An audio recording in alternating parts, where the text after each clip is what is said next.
Hi Scorpio, welcome to your annual 2023 Astrology Horoscope forecast. I'm Anisha, welcome to my channel. I talk everything about astrology and tarot on my channel. We open 2023 with a year of two powerful retrogrades. We have Mars and we have Mercury, which are retrograde as we start the year. We have Mars, which is your co-ruler. It is retrograde in your house of joint finances, resources, sexuality, intimacy, and transformation. And then we have Mercury, which is retrograde in your house of communication, and this is also the house of your sibling. So we're starting the year on a very quiet tone. We're starting a note on internal reflection, especially in the houses which have to do as to how it is that you share your resources. It speaks about your power struggles. It speaks about your ego, Scorpio. How willing are you to share your resources with others? How it is that you deal with intimacy in your closest relationships. Since there's a Mercury retrograde till about mid of January, it's not a good time to be buying any heavy ticket item, not a good time to be shopping for any electronic gadgets as well. It is, however, a wonderful time to be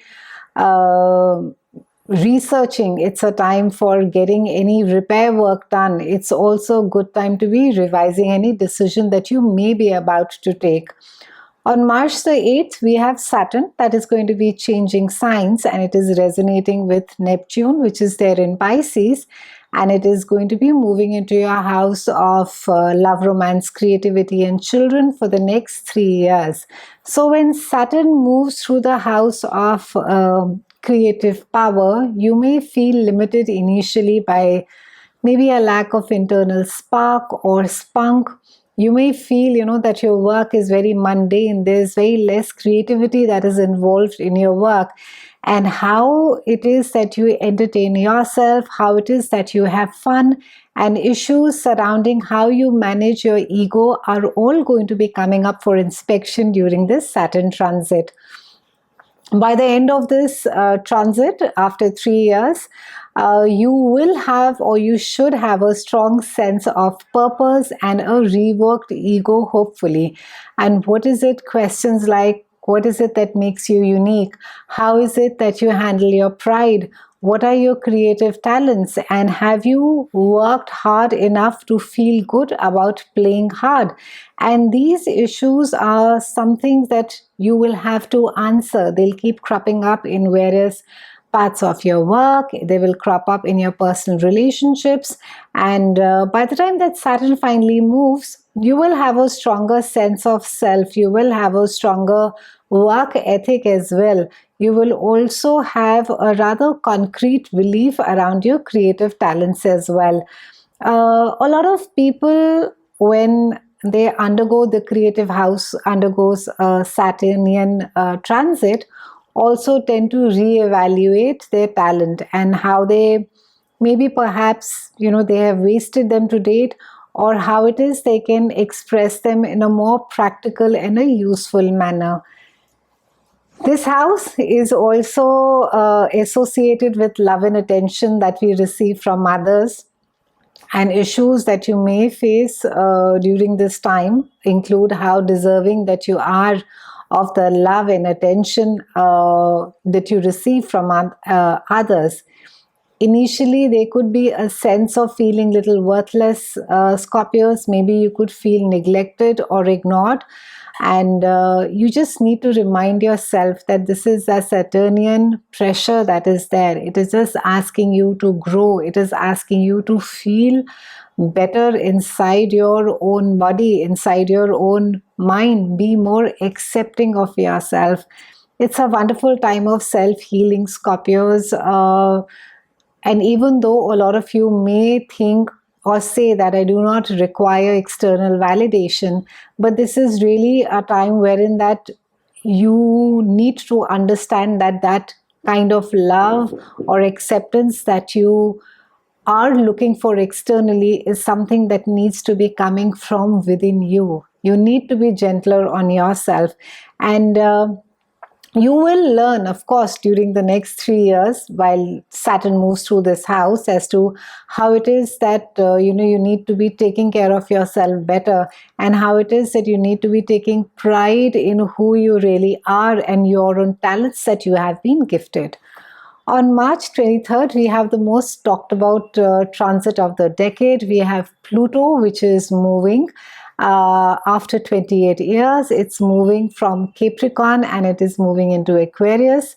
And the Aquarian energy is all about the others. It is a collective energy. It's about we. It is not about I. And Pluto has been there for the last 20 years in your house of siblings. It is the house of communication. And you may feel that there has been a lot of churn that may have happened in the last 20 years. And now Pluto moves into your house of home. This is the house that rules your mother. And this is also the house of your foundations. And this is a very important time for you to be staying true to your own truth, Scorpios, because it's a long transit. It's a 20-year transit. And one of the keywords of this transit is sufficiency, since it is about ensuring a new foundation for life while going with the flow and being open to the changes that occur for you. So there can be that personal areas of your life, such as your inner psyche, your home, your family, your foundation. All of this could get affected during this time. And it can also be that many problems that you may have had, as a child when you were much younger, they could surface during this time and they could help you understand the consequences that they can have in your adult life. A change is deeply required, Scorpio, and you can change the irrational impulses and inappropriate childish behavior that will come to light right now. Pluto is the god of underworld. He rules anything that has to do with our deep, seated feelings inside our heart, inside our mind, which are buried inside our deep psyche. And Pluto is going to be scratching all of those. He's going to try to reach the fundamental roots of your childhood, of your being, and bring tremendous changes in the nature of family relationships, changes of residence, changes within the house. They can be divorces, they can be death, or any types of other separation.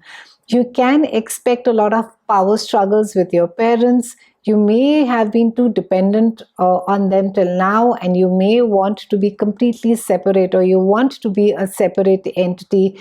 And but if your parents still insist on treating you like a child, it could be very, very difficult for you to sort of let go of this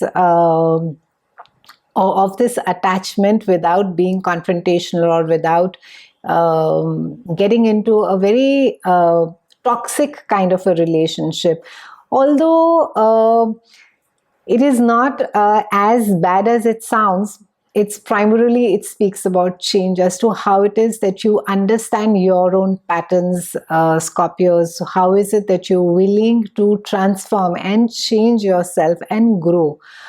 On June the 7th, I am going to be doing separate videos on Pluto transiting as well on specific houses, and you could watch those as well after I'm done with the annual videos. Those are something that you could watch out for.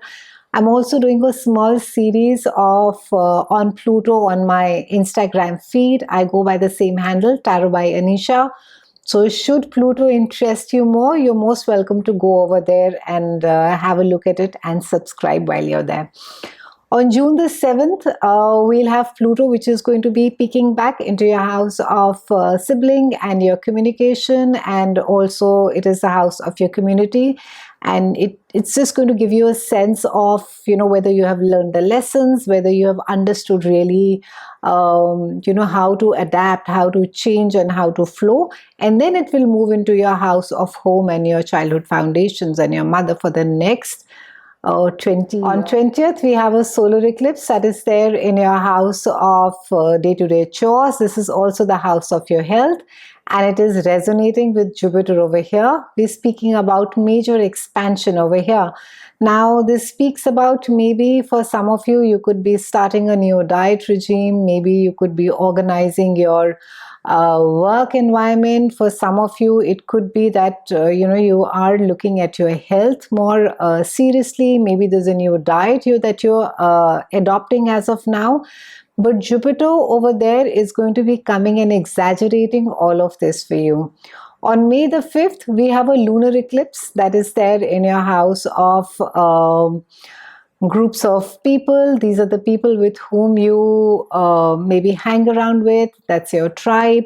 But there seems to be some amount of sifting that you could be doing in mid-May. You could be seeing whether these are the people who are adding value to my life. Should I be hanging around with them? So some amount of a churn will happen in your friend group during this time.